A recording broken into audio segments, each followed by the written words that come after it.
Thank you, Senator Di Natale. Senator Singh. Thank you, Mr Acting Deputy President, and I rise to contribute my remarks to this Closing the Gap 10th anniversary this year, and also this year to take stock of perhaps what we have achieved, but also how far we still do have to come. And I've heard from some of the contributions already made by senators in this place tonight on that. And the fact is we have made some long-term gains, but this report also shows the progress in closing the gap in a number of key areas that still must be met, including employment, life expectancy and reading and numeracy and other health parameters which have all stagnated.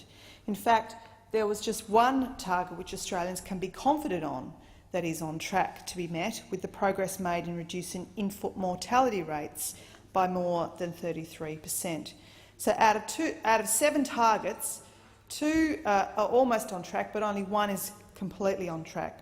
And I attended, with so many others in this place, the Closing the Gap breakfast, and also sat in the House of Representatives to hear the speeches by both the Prime Minister and the Leader of the Opposition, who made very clear messages, and that was that there are no results without cooperation and without respect.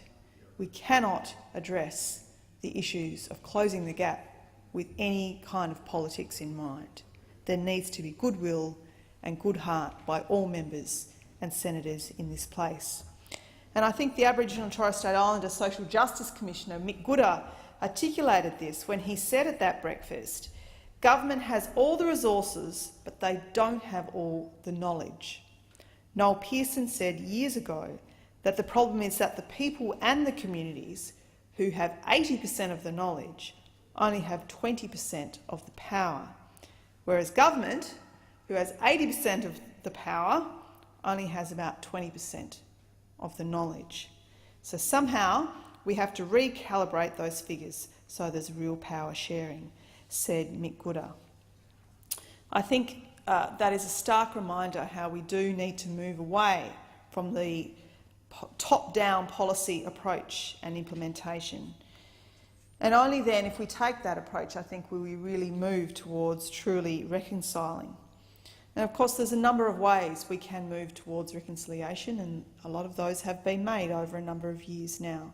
The apology to the stolen generations by the then Prime Minister Kevin Rudd was, of course, one of those.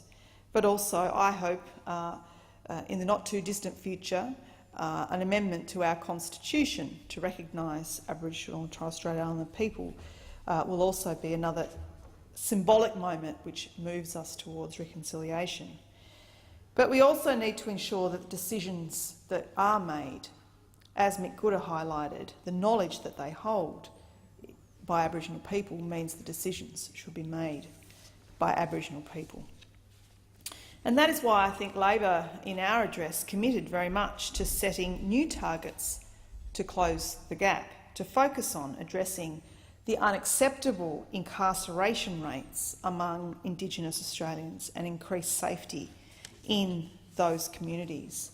And I did want to highlight, out of a number of statistics or parameters or factors that could be highlighted in the short time that I have in this place, to talk about what is so meaningful in how we need to close the gap for me. I wanted to highlight that issue of justice and of incarceration rates. Half of all Aboriginal prisoners in custody are under the age of 30. The re-imprisonment rate for Aboriginal young people is higher than the school retention rate. This is simply not acceptable. In the last decade, imprisonment rates have more than doubled, growing faster than the crime rate. And for Aboriginal women, there have been a 74% increase in the past 15 years, meaning they make up 1/3 now of our female prison population. These are very stark statistics which I think we in this place have a policy decision role to listen to Aboriginal people, to invest in the services that are required to turn these stark statistics around. And one of the ways we can do that, of course, is by funding adequately, appropriately, Aboriginal and Torres Strait Islander legal services. Unfortunately, that hasn't occurred, and there has been a continual cut in those NATSILs over the last couple of years. I think that is one very easy way, and a very small budget way, in fact, that we can turn around and try to support those people that are so in need of those NATSIL services that are provided through those legal services. I think also these kind of new issues around justice and incarceration must be tackled. And as my friend and Senate colleague, Senator Nova Perez stated, and I quote, she said, "We walked free many years ago on this country. Now all my mob are locked up."